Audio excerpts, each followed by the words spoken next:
Hello नमस्ते अस्सलाम वालेकुम। कैसे हो आप सब? होप कि सब बढ़िया होंगे। मैं हूँ Farooq from SIIT Bhopal, third year student of computer science and engineering. And चलिए शुरू करते हैं। सबसे पहले हम लोग बात करें कि मिड सेमेस्टर एग्जाम्स होते क्या हैं। तो ये अपने नाम से ही बहुत ज़्यादा समझ में आ जाता है कि जैसे हम लोग अपने स्कूल में पढ़ते थे तो क्या होता था, हाफ ईयरली एग्जाम्स होते थे कि 6 मंथ पे एग्जाम्स होते थे। इससे क्या होता है कि हम लोगों को एक आइडिया हो जाता था कि हम लोगों का ईयरली एग्जाम होने वाला कैसा है।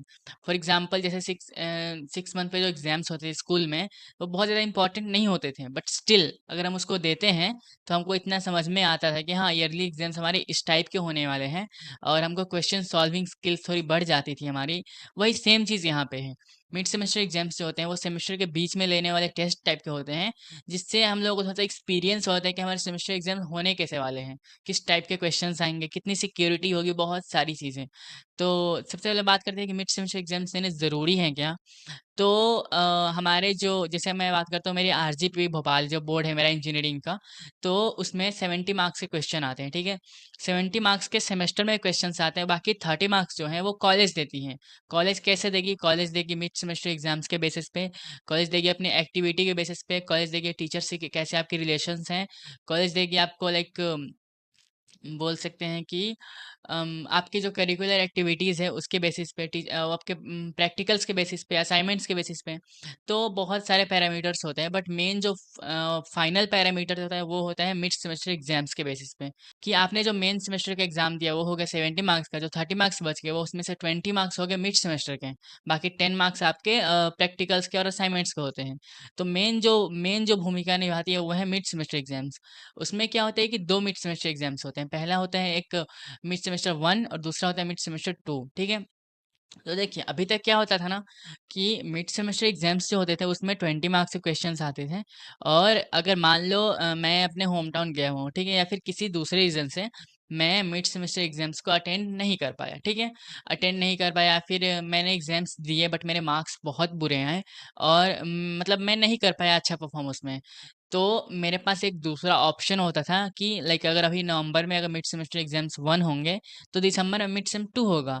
मिड सेम 2 में मैं क्या करूँगा कि मैं अपना अच्छा परफॉर्मेंस दूंगा, मैं उसमें अच्छे से अटेंड करूँगा। तो जो मेरा मिड सेम 1 है वो हाइड हो जाएगा और मेरा मिड सेम 2 के मार्क्स जुड़ जाएंगे मेरे सेमेस्टर में, ठीक है। ऐसा होता था कि अगर मिड सेम 1 अगर आपका अच्छा चला गया है तो मिड सेम 2 आप छोड़ सकते हैं, बट अगर आपका मिड सेम 1 अच्छा नहीं गया तो आप मिड सेम 2 दे सकते हैं, मतलब दोनों में से किसी एक को दे सकते हैं। और हमेशा क्या होता था कि बेस्ट ऑफ 2 जाता था। दोनों मिड सेमेस्टर में जो आपका बेस्ट परफॉर्मेंस होता था वो आपका बेस्ट ऑफ 2 जाता था, ठीक है। बट अभी क्या होता है ना कि अभी चेंज हो गया। अभी क्या होता है कि कभी-कभी क्या होता है कि एवरेज ऑफ 2 जाता है। जैसे आपने मिड सेमेस्टर 1 दिया, फिर मिड सेमेस्टर 2 दिया। दोनों में से जिसका मतलब दोनों का एवरेज जो होगा वो मार्क्स आपके जुड़ेंगे सेमेस्टर में, ऐसा हो गया है। तो कभी-कभी ऐसा होता है कि बेस्ट ऑफ 2 जाएगा, कभी-कभी होता है कि एवरेज ऑफ 2 जाएगा। फॉर एग्जाम्पल आपने मिड सेमेस्टर 1 दिया, उसमें आपके मार्क्स आए 20, ठीक है, या फिर 19, तो आपके बहुत अच्छे मार्क्स हैं, ठीक है। मिड सेमेस्टर 2 आपने ये सोच के छोड़ दिया क्योंकि आपने मिड सेमेस्टर 1 दिया है वो बहुत अच्छा गया है, तो आपने ये सोच के छोड़ दिया। अब मिड सेमेस्टर 2 में आपका हो गया 0 मार्क्स। बट अगर टीचर्स क्या करेंगे, वो एवरेज ऑफ 2 भेजना चाहेंगे, तो आपके क्या हो जाएंगे, 10 मार्क्स हो जाएंगे, क्योंकि उसमें 0 है इसमें 20 है, तो आपके 10 मार्क्स हो जाएंगे। तो कभी कभी क्या होता है कि एवरेज ऑफ 2 जाता है, कभी कभी क्या होता है कि बेस्ट ऑफ 2 जाता है। तो वो आपको प्रिपेयर्ड रहना है, आपको दोनों में सेमेस्टर अच्छे से देने चाहिए और दोनों में अच्छा परफॉर्म करना चाहिए। अब बात करते हैं क्या इसके मार्क्स हमारे डिग्री में भी जुड़ते हैं क्या? तो हाँ, डेफ़िनेटली मिड सेमेस्टर के मार्क्स हमारे डिग्री में भी जुड़े जाते हैं। और जो आपके आरजीपी पे प्रोफ़ाइल बनेगी, उस पे आपके मिड सेमेस्टर के मार्क्स हमेशा दिखेंगे। तो जो ये मेन जो होता है मिड सेमेस्टर के मार्क्स आपकी डिग्री तक पहुँचते हैं, इसलिए इसको अच्छे से देना चाहिए। अब बात करते हैं कि मिड सेमेस्टर एग्ज़ाम्स के मार्क्स मतलब होते किस टाइप के क्वेश्चन्स हैं और कौन से यूनिट्स के क्वेश्चन्स होते हैं। तो मैक्सिमम क्या होता है कि 1 और 2 यूनिट के क्वेश्चन्स ही आते हैं, और अगर आपके यूनिट्स ही उतने हैं तो जितना आपके टीचर ने पढ़ाया होगा मिड सेमेस्टर तक उतने ही क्वेश्चंस आएंगे। और क्वेश्चंस 20 मार्क्स के क्वेश्चन होते हैं मिड सेमेस्टर में, जिसमें से 8 मार्क्स के 2 क्वेश्चंस रहेंगे और एक क्वेश्चन रहेगा 4 मार्क का।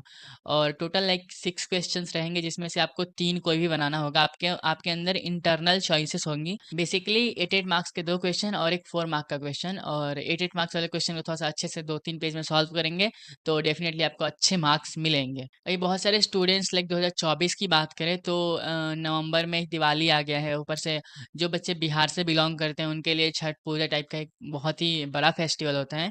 तो ये दोनों फेस्टिवल्स नवंबर में मिड सेमेस्टर के टाइम्स पे ही आ गए हैं, तो बहुत सारे स्टूडेंट्स स्टूडेंट्स लाइक अपने होम टाउन पे गए हुए हैं, तो बहुत सारे स्टूडेंट्स कन्फ्यूज़ है इस चीज़ को लेके, क्या हम इसको स्किप कर सकते हैं क्या मिड सेमेस्टर को?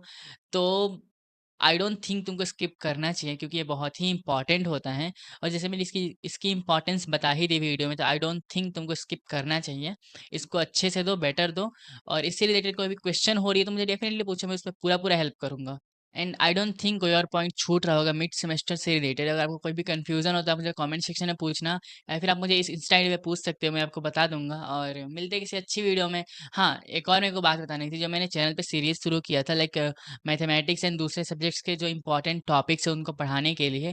तो अभी आप देख सकते हैं नवरात्रि चल रहा था, फिर दिवाली आ गया अचानक से, तो इतनी सारे ऊपर से मेरी भी कॉलेजेस होती है तो मैं उतना नहीं कर पा रहा था, बट स्टिल बी काम, मैं जितने भी इम्पोर्टेंट टॉपिक्स हैं सेमेस्टर से पहले आपको क्लियर कर दूँगा और डेफ़िनिटली आपको बहुत ज़्यादा हेल्प होगी, इसलिए स्टे अपडेटेड एंड सब्सक्राइब।